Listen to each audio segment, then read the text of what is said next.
Hello. Hey Chris, how are you? It's Mary Lake. I'm all right. How are you?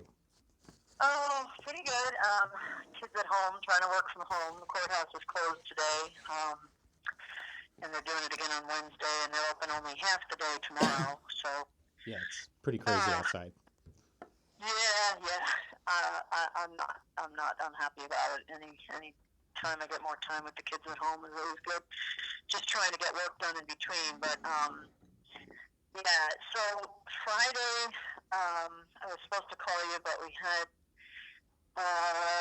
kind of a situation come up with John's treatment of the ICAC division, and can't get into a lot of details, but he's already sort of locking horns with a few people who like things the way they are, and it's going to be some growing pains for them, but he's going to prevail because he's absolutely right on the law, and we just have to get through these growing pains before we start cleaning up the system. So I consider it now. I'm hearing Um, rumors. yeah, Yeah. there's other stuff going on. Yeah, things Espar just would have swept under the rug, and things he let go because he likes it just that way. Not going to be tolerated with us. So again, there's an investigation that has begun,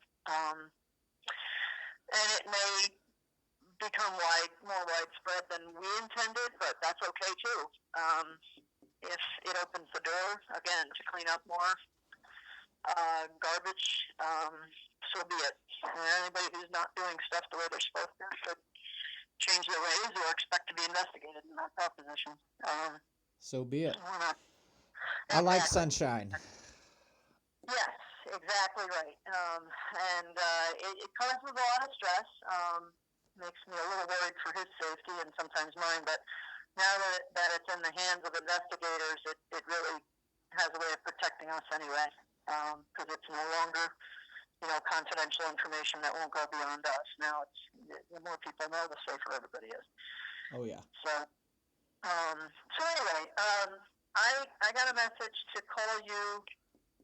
Now, in our last conversation on Facebook about this, you said something about Cup moving to withdraw. Yeah. All And right. So let me give you a little bit of context and okay, explain why I think my simple question to a simple or simple answer to a simple question probably has become so complicated.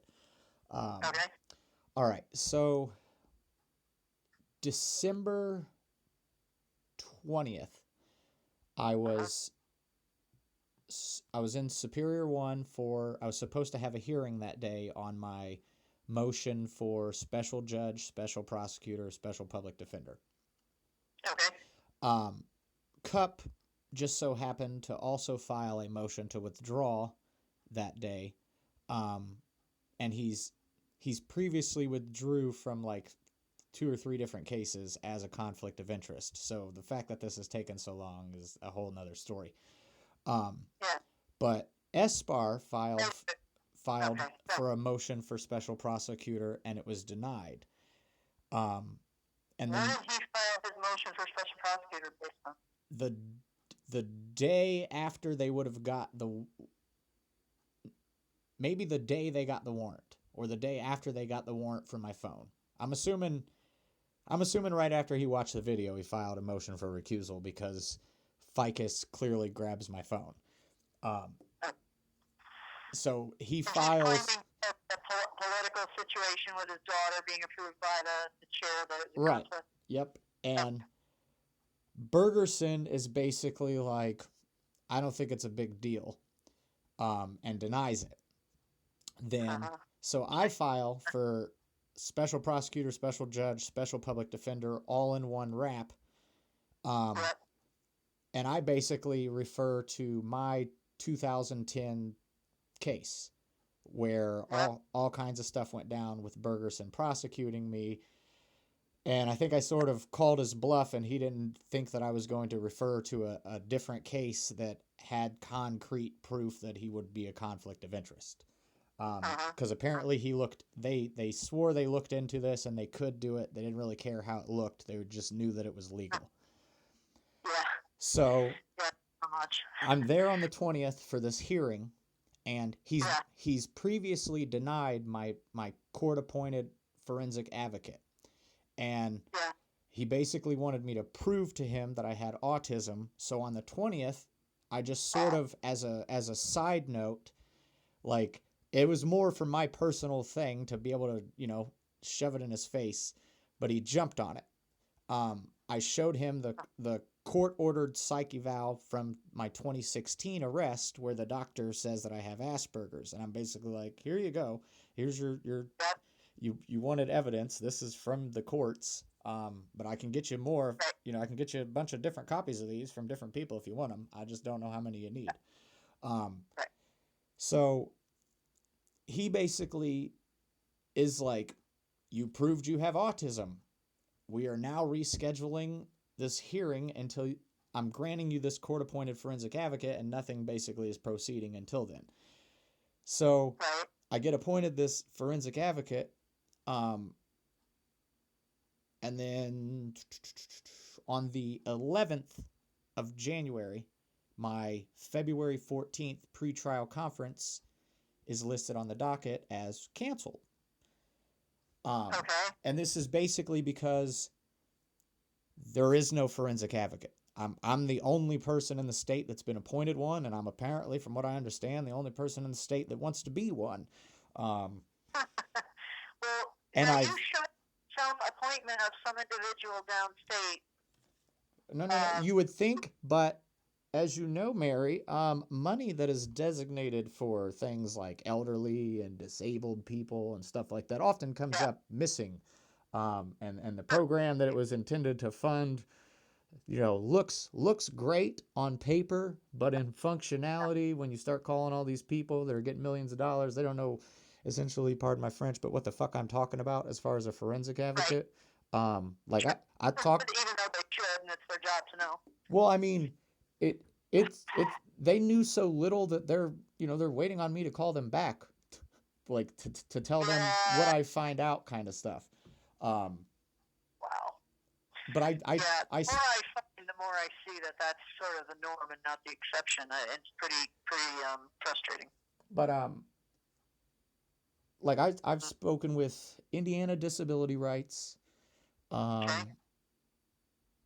In some way, shape, or form, I've contacted all of them. Some of them have gotten back to me. Some of them have gotten back to me more than once. Some of them haven't gotten back to me at all. They have somebody else get a hold of me. But I've left messages or spoke with at least the Governor's Council for Individuals with Disability for the state of Indiana, Indiana Disability Rights, Indiana Legal Services, what would it be? Indiana Protective services? Yeah, it's not protection and advocacy, though, because they're under some sort of umbrella term that's like ICPD or Indiana.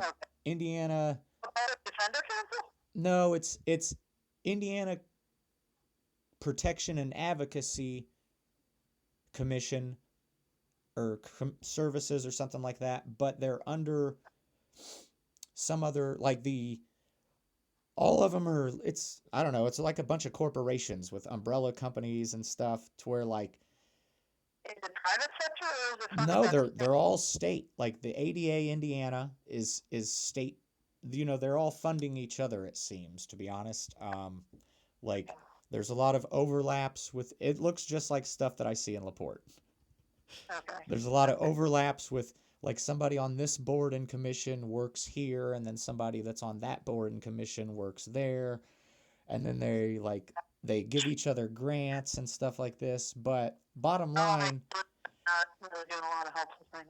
yeah, bottom line, there's a statutorily created autism resource center in IU Bloomington, as well as, there's Moore School of Law. It just seems like this program should have a designated spot to be, trained. Like if you want to be involved in CASA, all that's set up. If you want to be an interpreter, all that's set up. There's rules, regulations, policies, procedures, and things that you have to do to be qualified. Like you can't just speak another language and go be an interpreter. You got to get a bunch of other training and swear in and all this other stuff too.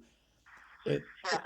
A lot of the forensic advocate program looks like it's similar to CASA, as well as kind of a little bit similar to the interpreter program as far as what's in the Indiana rules of procedure and whatnot. But there's nothing other than a definition, a little bit of what they're supposed to do, and then stuff covering funding, which conflicts with other stuff covering funding. Like you said that who'd you speak with? The Indiana Prosecuting Attorneys Council. They said there's funding in this what is it? The Community Corrections Advisory Grants or whatever. Right. But there's also stuff in the statute to where I pay a fee. So I don't know if that's like similar to a reimbursement kind of thing with the receipts and all that later, or if it's funded from the beginning and then I pay for the services as I get them or whatever. It's some stuff doesn't quite add up, and then there's a bunch of gaps. So it's a really good idea, but it hasn't been implemented. So I'm sort of being rescheduled. One of my concerns is who's this toll timing against right now. Is it tolling against me, or is it tolling against the state, or is it tolling against nobody because this is something from the court?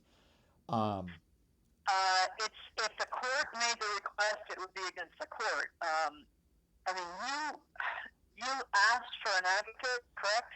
Correct. And the thing is, though, is I asked multiple times and I was denied, and it was basically, we'll reconsider this at a later date.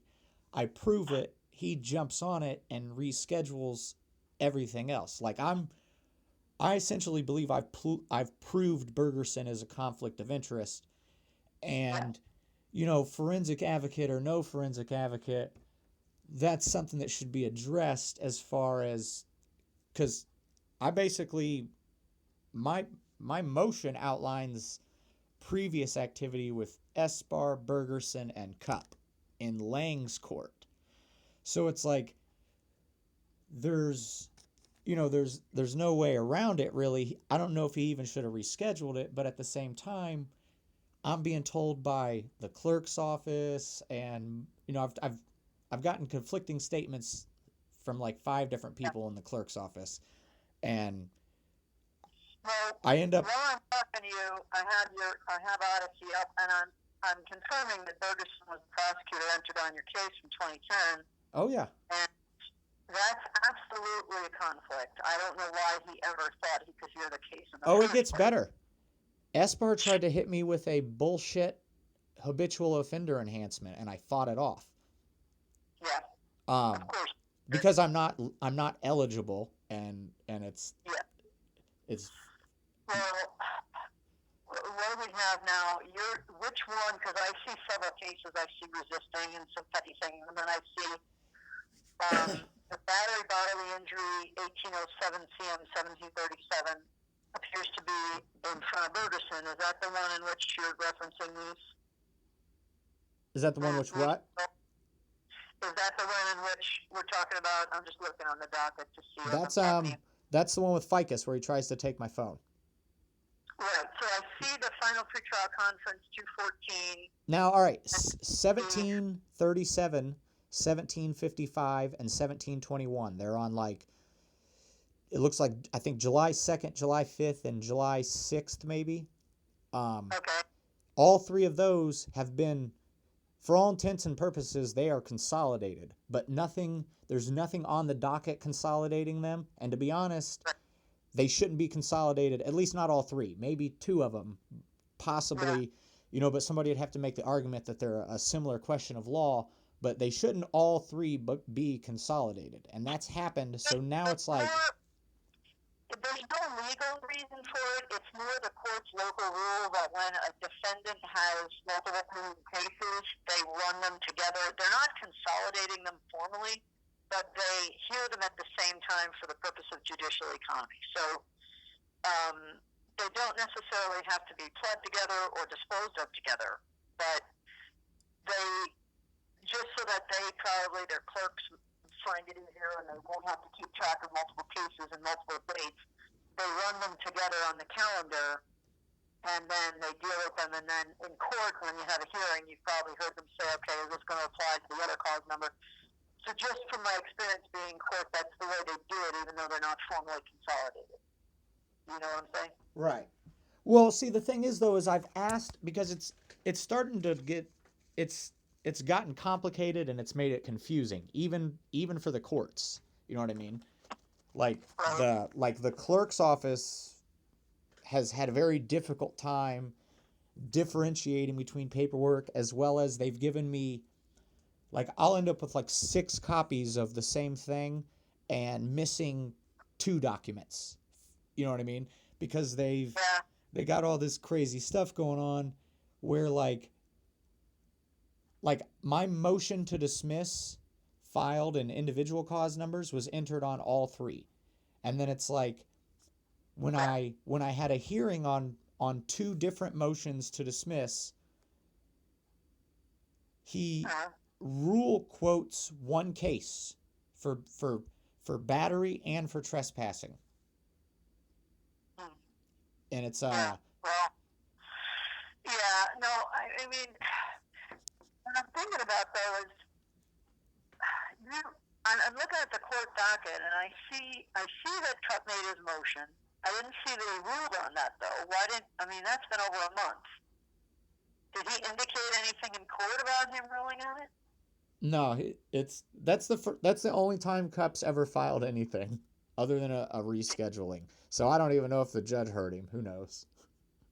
I mean, but it's on the docket, and I mean that's the thing too, is Cup recused in my 2016 case, like as a conflict of interest, and it's like, what conflict? Because he represented you in the past, but right, I've never wanted him. He's been a conflict from the moment that he took his first case against me, because, all right, essentially, if he's in the same office as Steve Snyder, there was like a technical thing. But then it escalated to the point that where, like, I'm trying to figure out how to sue and incarcerate James Cup right now. And I've told this to him, to his face, multiple times on the phone. Like, I refuse to talk to him about my case. And then there's other instances where, like, he's very touchy-feely. Like, I've probably had to tell this dude at least a dozen times over the past few years to stop touching me. And it's like, he will say that I have no legal standing no matter what. Like, all he does is tries to get me to plead guilty. And it's like, I'm to the, like, I've thought about going in and telling the judge, like, flat out, like, I will beat this dude up before I let him, like, represent me. Like, and the thing is, if you're not amenable to his legal advice and the communication hasn't worked, then he only needs to cite a breakdown of communication with his client, and the judge should automatically grant that. But it's like, okay, now, I've seen multiple attorneys do that. James Cup doesn't do that. Like, this dude's on multiple cases that I have. Like, this is what they do. If I want to actually go to trial and I want to, if I'm going to be guilty, I'd like it to be on the evidence and due process and things of this nature. Fuck no. Appoint him James Cup. Like, that's the point too, is I don't want an attorney. I want to go pro se. Like, I don't need, I don't need somebody to speak for me. And that's another aspect of it is, as a disabled person, I want to have my own voice. And I think that instead of the court telling me that they just know that because I'm not a registered bar member that I can't possibly defend myself in court. And that's probably true if everybody's doing a bunch of weird, stalling, shady, kind of crooked shit that's not actually, like, nobody's ever had a hearing on anything to do with anything I've talked about. Like, I've filed like 40-page documents that have never been addressed. Well, they don't know what to do with you because you're so different from their norm, and they can't think outside the box. But the thing is, you have the absolute constitutional right to represent yourself. There's no question about that. I'm Some judges have incorrectly stated otherwise, but the law is clear that it's up to the individual defendant to choose counsel and to have a right of counsel and to reject counsel if they don't want to be appointed or represented by anybody. Another thing is, So, in my 2012 case, or the 2010-2012 thing, if you notice, I have a $1,500 bond. All right, so I have permission from the court to live in Kokomo, Indiana while I'm pre-trial. All right, Hofer withdraws from my case, and I'm basically in the process of trying to get a new attorney. At one point, I tried to hire Wolf. I tried to hire Nick Otis. Nick Otis ends up, sort of screwing me and not showing up and telling me last minute that he's not going to represent me. And Andrew Wolf basically filed his appearance and then withdrew it. And it's because I had lost the copy of the bond receipt, and I kept trying to explain this to Lang that I needed her to order this, I needed to be able to get this bond money to the attorney, you know what I mean, to be able to hire him.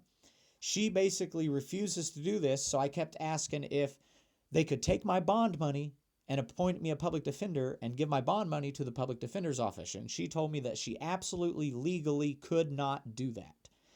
So people do that on a regular basis. I know. That's a whole nother argument. But she kept telling me that she legally could not do it, and she refused. Well, then it gets to the point to where I'm repetitively coming up from Kokomo, Indiana. Now, I don't drive, and it's disability related. I do not drive. I don't care. I've never had a license because I never wanted to get a license. Like, I don't drive because I can't deal with the anxiety. So I got to pay somebody to drive me this 2 hours. Now, mind you, this was in like January and December and whatnot. So I'm coming up here, like eventually she has me coming up here once a week to explain to her multiple times over and over. If you give me a little bit of time to save up some money, I can put it, or you can let me use my bond money, even though I've lost the receipt. But either way, I need a little bit of time to save up money to get an attorney because attorneys aren't cheap despite what you think. Instead, you're having me pay somebody $50 in gas, $100 for the drive, whatever, to drive up here in the wintertime, $150 a week to come up here and tell you, no, I haven't been able to save up any money to get an attorney because you keep having me drive up here in the wintertime, yada, yada, yada. So I end up missing court because I end up getting stuck up here after I come up to court to explain that I don't have enough money for an attorney yet. And because I'm stuck up here, I have to call and have somebody cover my shift at this bar that I'm working at. Well, I basically end up in trouble because I didn't get that approved or whatever, even though the shift was covered, yada, yada, yada. So I get fired from this job because I'm stuck up here and I'm up here for court. So then the next court date, I end up failing to appear. I end up with a warrant, yada, yada, yada. They pick me up. And it's like, as soon as I'm up here, they automatically assign my $1,500 bond to the public defender's office and appoint me James Cupp. The whole time I'm saying that I want to go pro se to represent myself and I need access to the law library.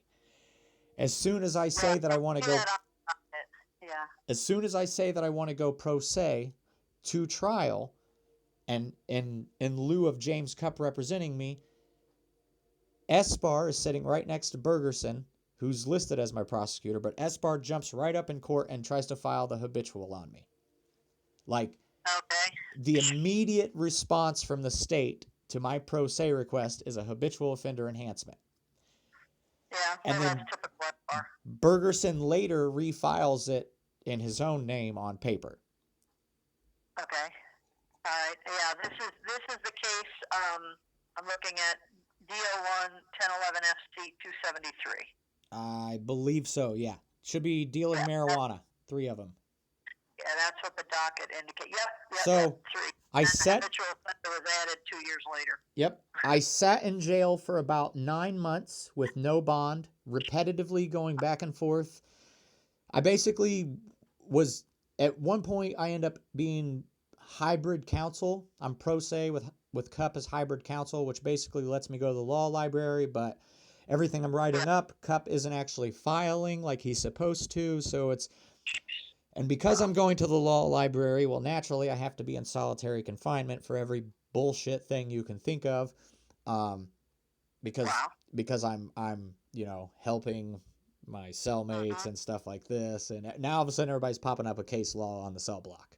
So Right. I basically spend about 9 months in and out of solitary confinement with no bond, and Cup Yeah. as my hybrid counsel. So everything, they won't take my paperwork because he's my hybrid counsel, but he won't do anything with it. So then it basically gets to the point to where I've decided to like guerrilla warfare the jail and just make it a problem for to have me in there to where the jail wants me out, and do all this nonsense. So So you January, basically misbehaved in the jail so that yeah, they. so I could try to go to trial, which I had a trial lined up in December of 2012.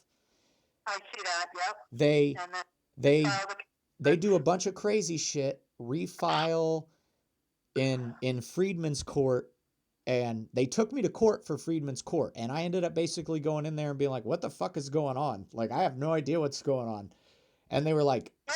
sign this piece of paper and you go home on probation. And I was like, what? Like, what are you talking about? Yeah. And they were I like, see the dismissal entered. Yeah. so they recharged me, and I basically ended up having 11 days left when I signed that plea bargain, and it was because I was like, I didn't know what else to do, but like, fuck it, I go home in 11 days. Wow. Like I'm tired of solitary confinement, and it's like, mind you, I'm on the block with like murderers and rapists and all this crazy shit, because my security is through the roof because I had a dead plant. So they dismissed it without prejudice. I see that. And that was in January of 2013. Filed motion dismissed, form of order.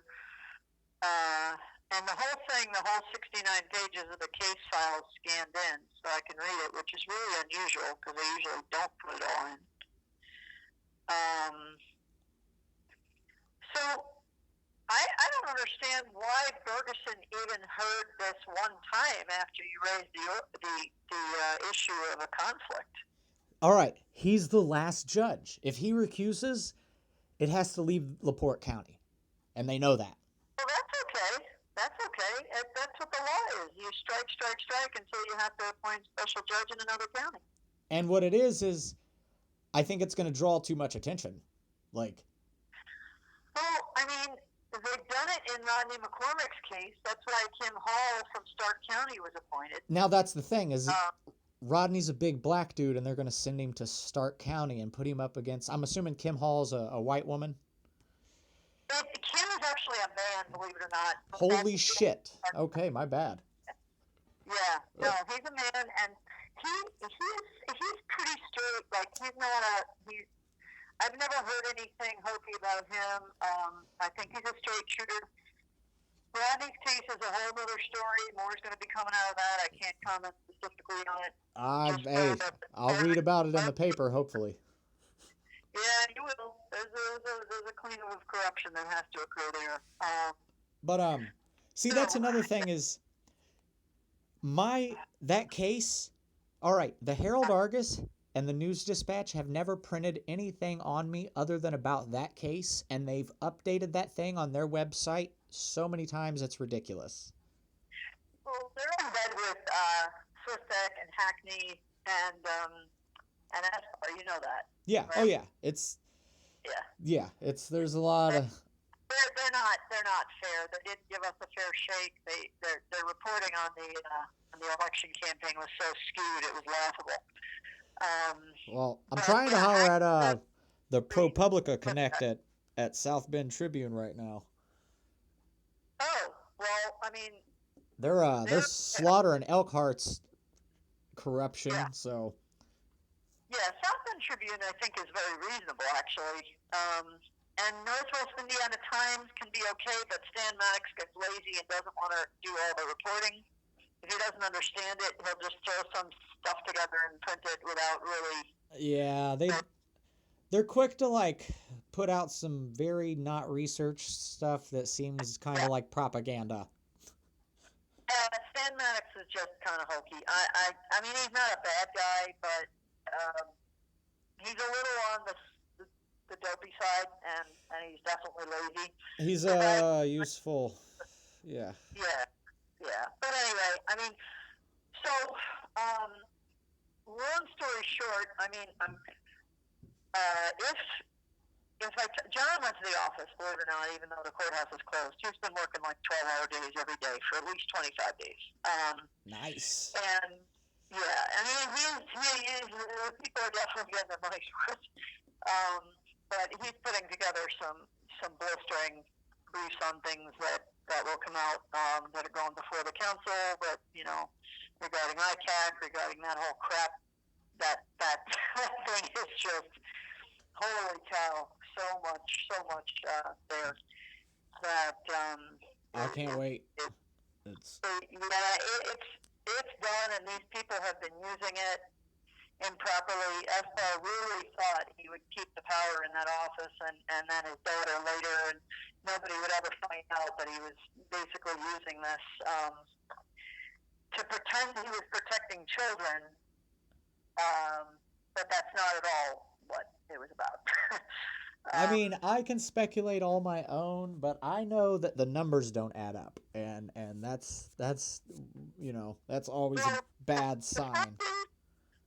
They took cases from other sources, but their investigation, in very heavy air quotes, didn't lead to one case being filed.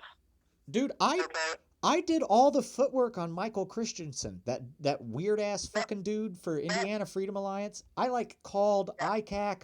I called the chick that they hired, the administrative Swistek's daughter. I'm pretty.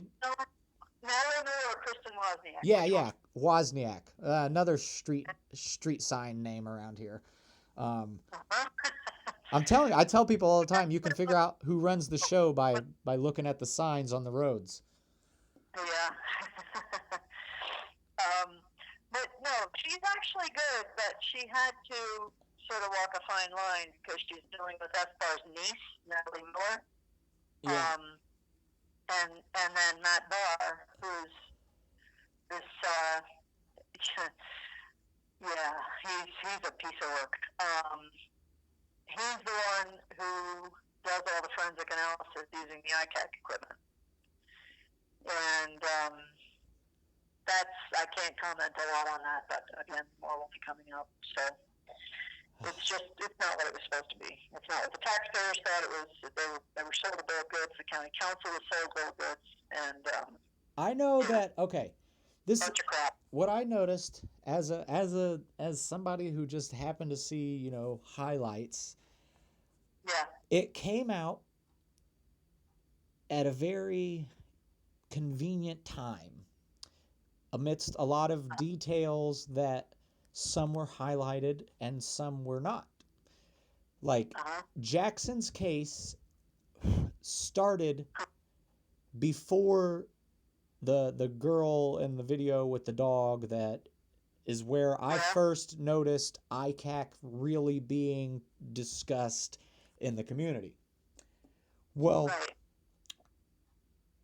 Jackson seemed to be informed that he was being investigated because he resigned almost immediately.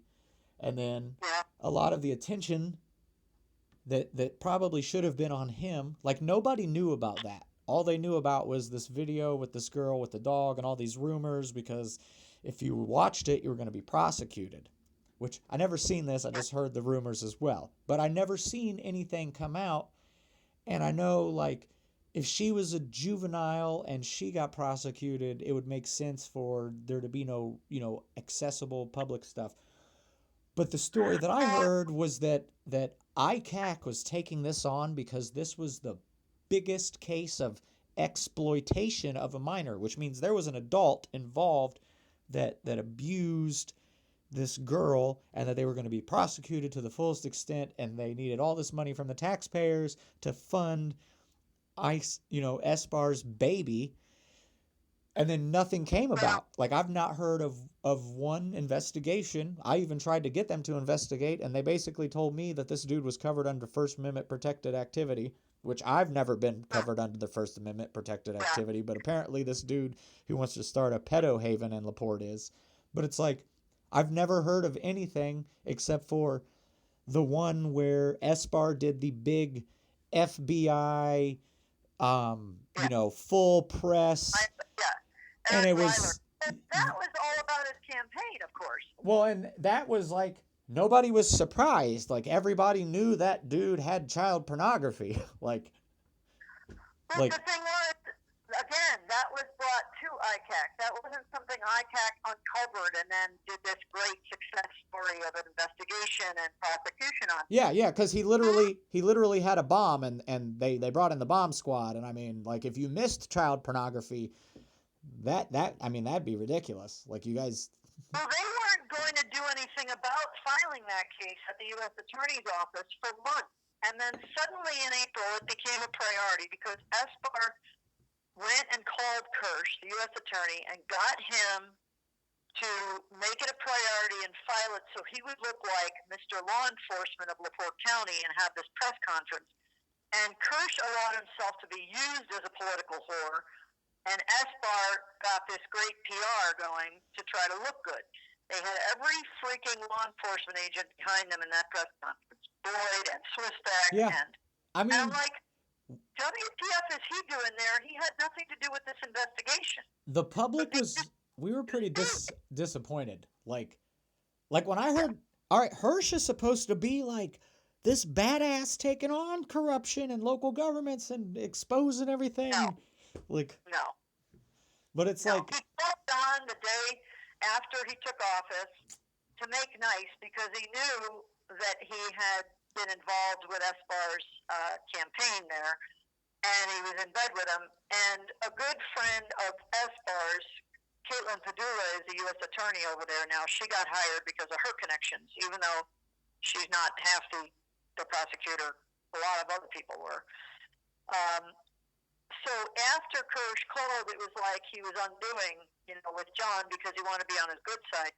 John doesn't really trust him. If this investigation that's going on in our county turns federal, he's really not going to be asking that they use Kirsch. I think he's going to go towards South Bend's division first and get somebody over there.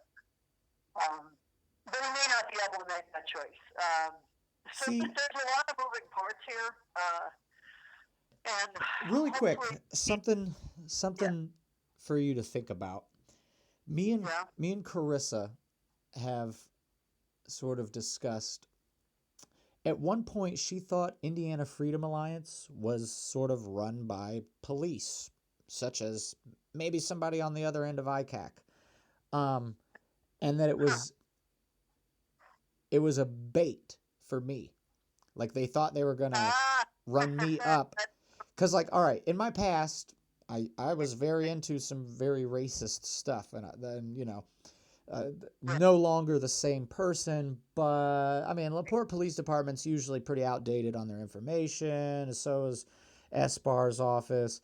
So I could see this Indiana Freedom Alliance, when I first found it in January and alerted Lisa Pierzakowski to it.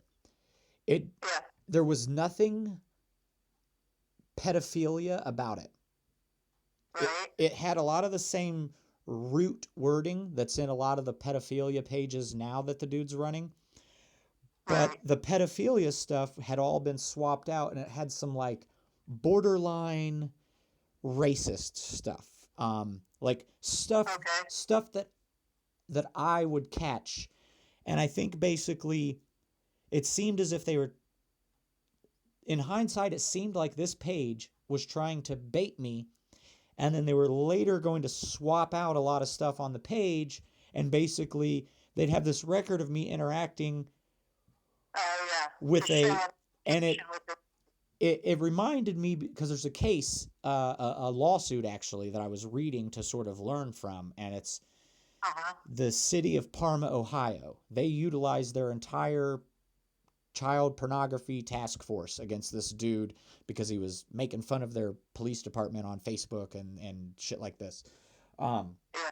but it when I alerted Lisa Pierzakowski to it, she just took her name off of it and that was it. And then I find it later a little bit like around the election stuff and I posted it all on Facebook again and was like, holy shit, what is this? Like, this has escalated quite a bit, and apparently he's being funded by the Center Township Trustee's office, who I repetitively see in these meetings asking for money to build a fire department, but apparently they're paying a pedophile to build a bunch of fucking websites that are quite extensive. And then I got to thinking about it more, and I'm just like, this dude does not have these skills. And there's no way he could, because you don't have that kind of access to the internet in prison. That like, he may know his shit with the law, but there's like, he has to have some sort of help with all this technology. And Matt Barr does. And it just started to get me thinking more about like, why is ICAC not on him? Like, how are they not aware of him, and why are they not trying to, you know what I mean? Like, they try to run me up for be public enemy number one instead of Rodney McCormick. Right. Why is it me of all people, to discover this and bring it to the public's attention and be like, what the fuck is going on? Like, you guys can't keep arresting me because I move my hands and talk loud, and this dude's talking about fucking your kids and nobody's upset. Like, oh God, yeah. I mean, it. And then, well, Lisa Pierzakowski was totally in the FBAR camp. I mean, all over the place. Go Nina, cheering her on. She won't even say hello to me or look at me. We'll be present at public things for elected officials and shit pretend she doesn't know me or John, because she's so tight with Boyd and Dermody, and they were all in for SBAR because they're tied in with Jim Arnold. Did you see them the other day? It's the Friends Party. What's that? Did you see them the other day hunting homeless people? In Michigan City? Whatever they were doing, they were trying to find homeless people. They were out at like 3:45 in the morning looking for homeless people. Tom Dermody, Lisa Pierzakowski, and Courtney Parthen. She's running for clerk treasurer in LaPorte to replace Galloway. Were they trying to get people warm? I don't know. The way they told it was like Dermody was drunk again and making videos. My God. They were out looking for evidence of homeless people, which is water bottles, receipts, and footprints. So, my gosh. That's weird. I think there's homeless people in my front yard. I'll see footprints all over the place. But wow. It's when you're up there in status like that, you can't really describe something that sounds like you're hunting homeless people, like you're tracking homeless people, because they've made movies about this, and it kind of makes you seem like an asshole. But yeah, I mean, it's a tricky thing, because a lot of people who live that way, they want nothing to do with anybody. Look, it's an invasion of their privacy. Right, and I mean, it clearly shows that you have no idea anything about homelessness because you think you can track them with footprints in the snow. Well, and you think that they don't want to be homeless is the other basic assumption, I think. Yeah, they're trying to herd them into the jail. They keep saying you can go to the county complex, and I'm like, I think that's exactly what they're trying to avoid.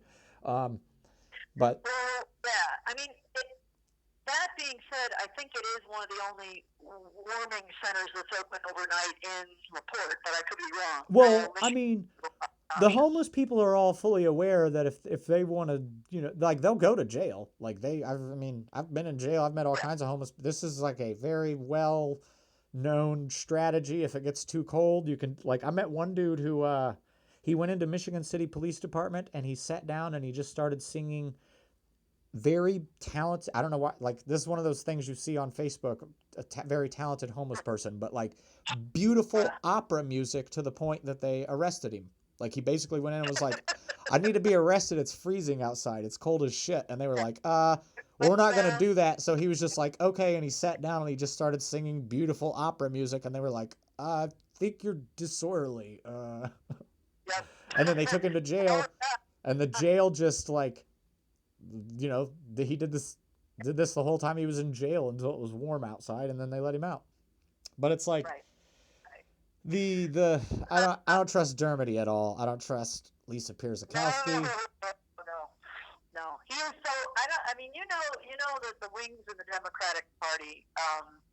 There's like the factions. There's the Jim Arnold wing, and then there's the Shaw Friedman wing. And we've always been independent. There are people who are kind of basically puppets of one or the other. Yeah. And the Jim Arnold people all spread the rumor that we were Shaw Friedman puppets in this election. Because Jim Arnold pushed John Esper and was just completely in for him. Had Chuck Oberle writing notes, Jim Arnold wrote notes, and then Joe and Betty Core wrote notes. So they're sort of that political circle. They're all on boards, and they're all trying to keep their power structure where they like it. And nobody, not one of them, can make John do anything that he doesn't want to do. That's why he's so dangerous to all of them. See, and that's why I like John. That's yeah. I mean, he's never going to do what people want him to do. He will be brutally honest to a fault. He was completely supported by the Friedman wing because they hated Esper after he charged Dave Decker on that hit and run that they trumped up to get him out. Yeah, I remember that. Yeah. So I still see memes from that. Well, Esper could have gotten a special prosecutor, which would have been the ethical thing to do. But instead, he had the guy arrested, had the mugshot, and the whole thing. Meanwhile, Rosinski was recording the radio ad before the charges were even filed the Monday morning after. So it was such an incredible setup, and not a lot of people know that, but they completely set up Decker, and then once he failed to win re-election, and I'm not a big fan of Decker, he's part of that whole corrupt circle too, I'll acknowledge that freely, but it wasn't right what they did to him. And when they got the whole case filed and he lost the election and Rosinski got in, the case was dismissed after, a short while. They got a special prosecutor. And I was in court the day Esper came in and posturing, and I think this is a conflict, so we need a special prosecutor. Sure, after the election, after the damage was done, he never should have filed the charge. He should have asked for a special prosecutor to review the case in the first place. So that's just, another example of that corruption. He has filed exactly 4 cases personally, and they've all been politically motivated. See, that's kind of a little bit what happened with mine is like, they file for probable cause and everything. They file to get a warrant for my phone. They do all this paperwork, and then they file as a conflict of interest once they see the video and they realize that Ficus probably should have been charged. Yeah, well, and if it involved Ficus at all, they should not have even found probable cause on it. That's the thing too, is it's like that's literally what they like. All of a sudden, a week later, Ficus is a conflict of interest, but he wasn't 2 days before that. You know what I mean? Like when he was deciding whether to file her paperwork, which he screwed up, they knew at the time this incident took place. What was it? Late June or early July? I got arrested. I bonded out of jail on July 3rd. I bonded out of jail on July 4th. Okay, so they had already slated her on June 27th. They signed all their papers slating Christina Esper. Yeah. So they knew it was a conflict. Yeah. That week. They had already been in league with him and discussing whether she was going to be approved as candidate. Yeah, they file probable cause on the 5th. Then he files. They file for the warrant or the search warrant for my phone on, I think, maybe the 9th or the 10th. No, I file to get my phone back for whatever and basically claim self-defense from the jump. File to get my phone back and claim self-defense. And then that's on the 9th. On the 10th, he files for a warrant to get my phone. They get it approved. On the 11th, he files as a conflict of interest.